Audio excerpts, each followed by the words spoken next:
बिस्मिल्लाहिर्रहमानिर्रहीम अस्सलामुअलैकुम रहमतुल्लाह। पाकिस्तान की सूरत हाल को मद्देनज़र रखते हुए सबसे बड़ी कॉन्फ्रेंस पाकिस्तान के अंदर जो सबसे बड़ी कॉन्फ्रेंस होती है वो होती है core commanders conference. Core commanders conference हुई है और कोर कमांडर्स कॉन्फ्रेंस के अंदर बड़े अहम तरीन फैसले किए गए हैं, बड़े अहम तरीन फैसले। और अब वो जो फैसले हैं अगले आने वाले दिनों में सामने आने हैं। देखें, पिछले तकरीबन 10 से 15 दिनों से ये बातचीत चल रही थी कि पाकिस्तान के अंदर कोर कमांडर्स कॉन्फ्रेंस होने वाली है। पाकिस्तान के अंदर कोर कमांडर्स कॉन्फ्रेंस का एजेंडा तय किया जा रहा है। उनके कुछ बहुत सारे लोग, बहुत सारे जर्नलिस्ट, बहुत सारे सोशल मीडिया के ऊपर लोग उनका जो एजेंडा था, जो नुक्ते थे, जो पॉइंट्स थे, उसको भी शेयर कर रहे थे।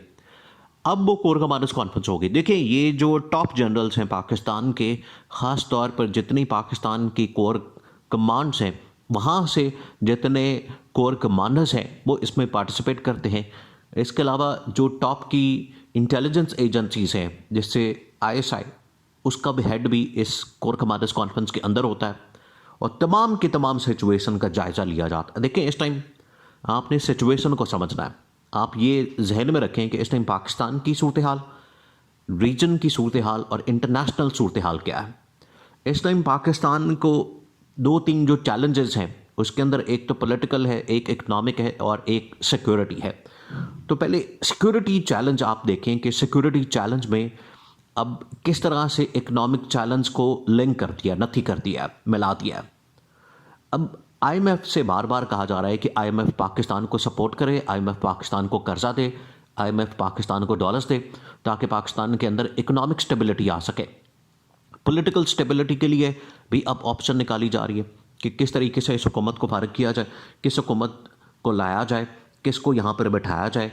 और यहाँ पर पाकिस्तान के अंदर इंतखाबात करवाने हैं, इलेक्शन करवाने हैं, शहबाज शरीफ का इस्तीफ़ा लेना है, असम्बलियाँ रिजॉल्व करवानी है।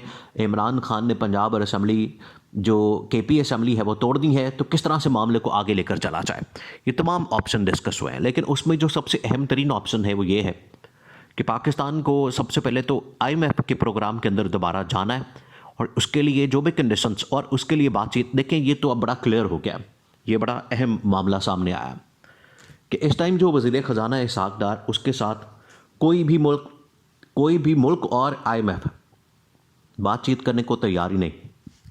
आईएमएफ इस टाइम वज़ीर ख़जाना इसहाक़ डार के साथ बातचीत करने को तैयार नहीं है। उन्होंने बिल्कुल इनकार कर दिया, स्ट्रेट फॉरवर्ड, कि हमने वज़ीर ख़जाना इसहाक़ डार के साथ कोई मुलाकात नहीं करनी, ना ही उसके साथ बातचीत करनी है। तो ये तो अब बड़ा कैटेगोरिकली सामने आ गया कि इसहाक़ डार तो एक नाकाम वज़ीर ख़जाना है। और देखें, ये इसहाक़ डार ने बता भी दिया है, इसहाक़ डार ने इस चीज़ को लफ्ज़ों में, इस चीज़ को इशारों में बता दिया है मुख्तलिफ टीवी चैनल्स के ऊपर जब इंटरव्यू दिया है कि आईएमएफ के प्रोग्राम में जाना, आईएमएफ के साथ डील करना, आईएमएफ के जो बातचीत करना, उसको बड़ा मुश्किल हो रहा है क्योंकि आईएमएफ जितनी सख्त शर्तें लगा रहा है उसको पूरा करना मुमकिन नहीं। उसको अगर पूरा करना जाएंगे तो इसका मतलब है कि आप मुल्क का और कबाड़ा निकाल देंगे, आप आवाम का और कबाड़ा निकाल देंगे। क्योंकि आवाम इस टाइम जिस कदर महंगाई में पिसी हुई है, आप इस तरह की शर्तें मान के आवाम को तो बिल्कुल ही मार देंगे।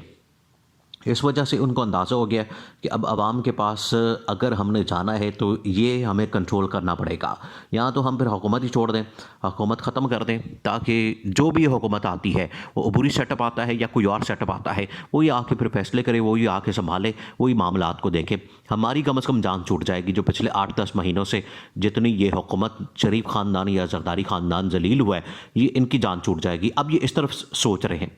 देखें, इस पर कमर ज़मान कायरा पीपल्स पार्टी के अंदर, पीपल्स पार्टी से अब इस टाइम बहुत सारी आवाज़ें, बहुत सारे लोग ये बात कर रहे हैं कि पाकिस्तान के जो हालात हैं, ये ऐसे हालात तो होने ही नहीं चाहिए थे। कमर ज़मान कायरा ने कहा कि हम रिलीफ देने आए थे आवाम को, लेकिन हम रिलीफ नहीं दे सके। उन्होंने अपनी नाकामी का खुद एतराफ़ किया, खुद माना।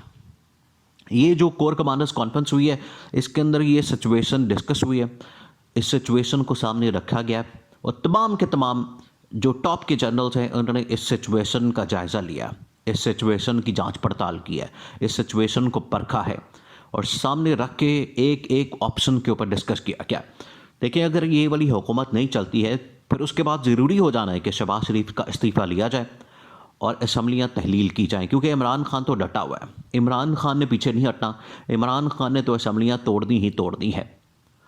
इमरान खान को तो नहीं हटाया जा सकता।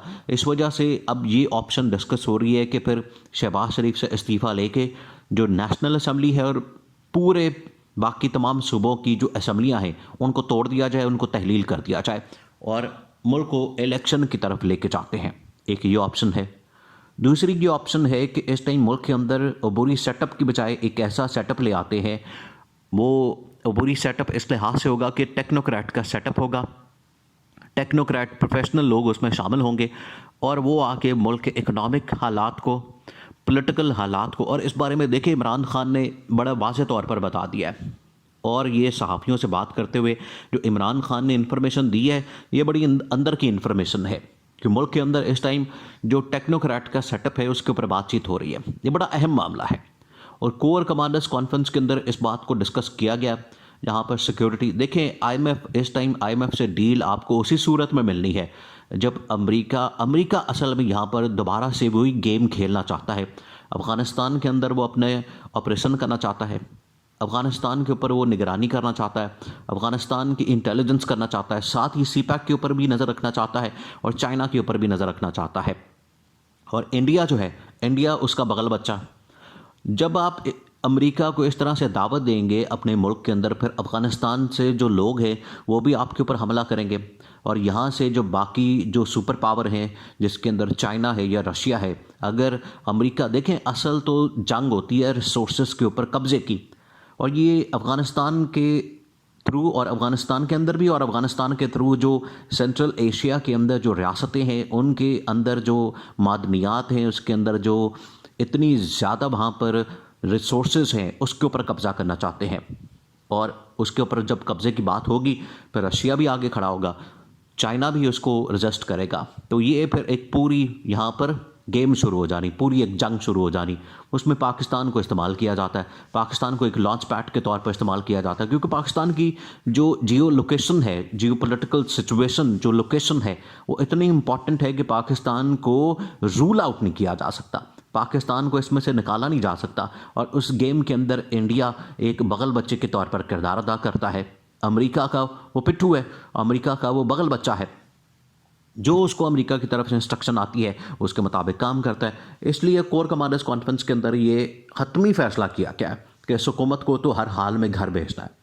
उसके बाद कौन सा सेटअप आना है ये तो एक अलग बात है, लेकिन ये तो फैसला कर लिया गया है कि असम्बलियाँ तोड़नी है, असम्बलियाँ तहलील करनी है, इस हुकूमत को घर भेजना है, शहबाज शरीफ का इस्तीफ़ा लेना है। शहबाज शरीफ के इस्तीफ़े के बाद ही सिचुएशन बेहतर हो सकती है।